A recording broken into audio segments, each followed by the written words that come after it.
কারণ আওয়ামী লীগ যেখানে ব্যর্থ হয়, বিএনপি সেখানে সফল হয়।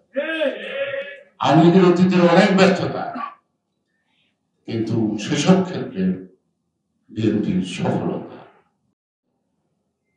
দুর্ভাগ্য একটা বেশি কথা, এটার মধ্যে যে ভয় ভীতি হারানো, এটা কিন্তু দৃশ্যমান বাংলাদেশে নয়, বিশ্বব্যাপী। আজকে তার ক্ষমতা রক্ষার চেয়ে বেশি গুরুত্ব তার কাছে। যদি আপনারা মনস্তাত্ত্বিকভাবে চিন্তা করেন, তার একটি মাত্র ছেলে, একটি মাত্র মেয়ে, তাদের ভবিষ্যৎ কি সে নিজেও ঠিক করে জানে না তার ছেলে কখন কোথায় থাকে। অর্থাৎ যেখানে থাকার কথা সেখানে থাকে না, যেখানে বাড়ি ঘর করছে সেখানে যেতে পারছেন না অথবা যাচ্ছেন না। কেন যেতে পারছেন না সেটা অনুভব করতে হবে, উপলব্ধি করতে হবে। কেন যেতে চাচ্ছেন না সেটাও আপনাদেরকে বুঝতে হবে। তার মানে একজন বর্তমান এখন বহাল প্রধানমন্ত্রী, তার ছেলে হলো বিশ্বের ফেরা, এদের সঠিক পারে আর মেয়ের কপাল তো দুর্দশা সবাই জানে। এর কিসের ফসল? অতিমাত্রায় লুটপাট, দুর্নীতি, দেশের সম্পদের বিদেশে পাচার।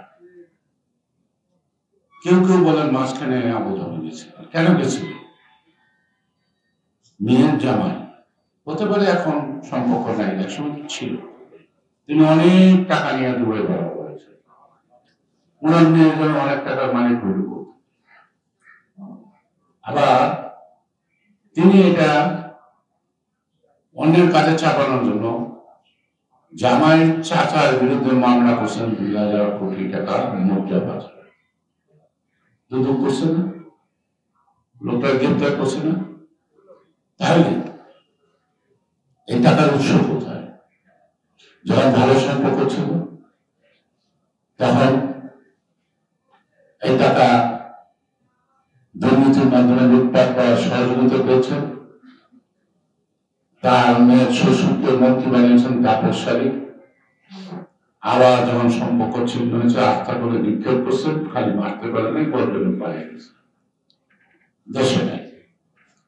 সুতরাং আজকে তার ক্ষমতা রক্ষা করা এই জন্য দরকার, তার ছেলে মেয়ের ভবিষ্যতের জন্য, জাতির জন্য না, দেশের জন্য না, জনগণের জন্য, এমনকি আওয়ামী লীগের জন্য। হ্যাঁ, কিছু লোকের জন্য অবশ্যই। তার নেতৃত্বে দলে বেশটা যারা ১০,০০০ ১৫ লক্ষ কোটি টাকা বিদেশে পাচার করেছে, তাদের জন্য কিছু ক্ষীণ দায়িত্ব তো তার থাকতেই পারে। সে কারণেই তার কথার মধ্যে দেখবেন সামঞ্জস্যতা নেই, এক একদিন এক এক রকম। আর তার পাশে যে আরেকটা আছে, এটা তো মানে রাজনীতি করি, সেও রাজনীতি করে, একটা দলের এত দায়িত্বশীল পদে আছে, তার কথাবার্তা শুনলে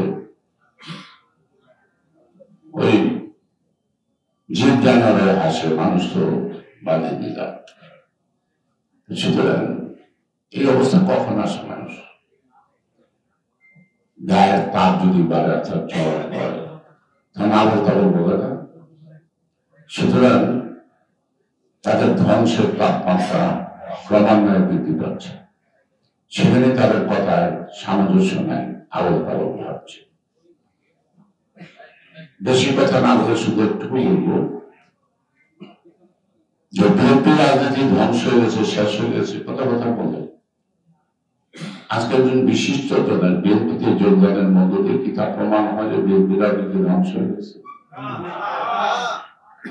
আমার তো মনে হয় বিএনপি এত শক্তিশালী হতো না হাসিনা যদি এত অত্যাচার না করত। আমার তো মনে হয় আমাদের ছেলেরা এত তেজি হতো না, সাহসী হতো না হাসিনা যদি ঘরে ঘরে মামলা না ঢুকাত। এই ছেলেদের সাথে দেখা হয়, কোর্টে গেলে সিঁড়িতে ধাক্কা লাগে, কেউ কারণে ধমক দিতে পারে না, চারিদিকে সালাম আসে, সালাম পেলে ভালো লাগে, মাঝে মাঝে বিরক্ত লাগে, ধাক্কা লাগে যখন, অর্থাৎ এমন একটা জট লাগে, যানজট লাগে। কোথায়? আদালতে। ওরা সকালবেলা হাজার হাজার লোক আদালতে যাচ্ছে, আবার কিছুক্ষণ পরে হাজার হাজার লোক রাজপথে মিছিল করছে। ওরা নিজের বাড়িতে থাকতে পারুক আর না পারুক, কিন্তু রাজপথ থেকে কিন্তু সরে কেউ যায় নাই। এজন্যই আওয়ামী লীগ যতদিন থাকবে, বিএনপি প্রাকৃতিক কারণে তত বেশি থাকবে, বেশি শক্তিশালী হবে। কারণ আওয়ামী লীগ যেখানে ব্যর্থ হয়, বিএনপি সেখানে সফল হয়। আওয়ামী লীগের অতীতের অনেক ব্যর্থতা, কিন্তু সেসব ক্ষেত্রে বিএনপির সফলতা, রাষ্ট্র পরিচালনা অথবা একটা কি বলা যায়, আত্মনির্ভরশীল জাতি গঠনে জিয়াউর রহমানের যে ভূমিকা, 173 দিন হরতাল করার পরেও বেগম খালেদা জিয়ার নেতৃত্বে যখন দেশ চলছে, বিদেশি পত্রিকা লিখছে বাংলাদেশের অর্থনীতি ইমার্জিং টাইগার, অর্থাৎ একটা ছুটন্ত বাঘ।